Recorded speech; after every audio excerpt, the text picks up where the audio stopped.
All right, guys, so we're gonna go over the reverse pec deck or machine rear delt fly, goes by many different things.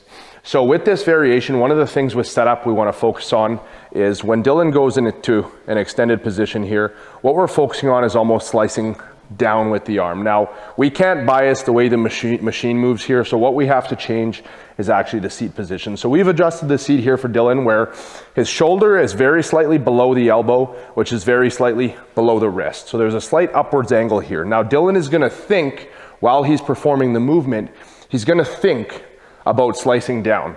So we're gonna go into this position here, and one of the things you wanna really focus on here too is moving from the rear delt first, not moving from the scapula, because if he goes into scapular retraction first and squeezes that back, we're biasing this over this. Whereas now, see how this is also a very short range of motion?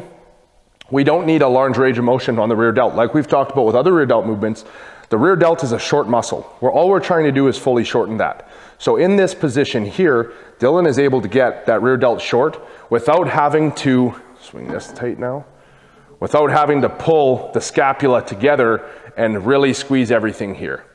So right there again, lots of tension in the rear delts, not a ton in the scap. Squeeze your scapula when you do it now.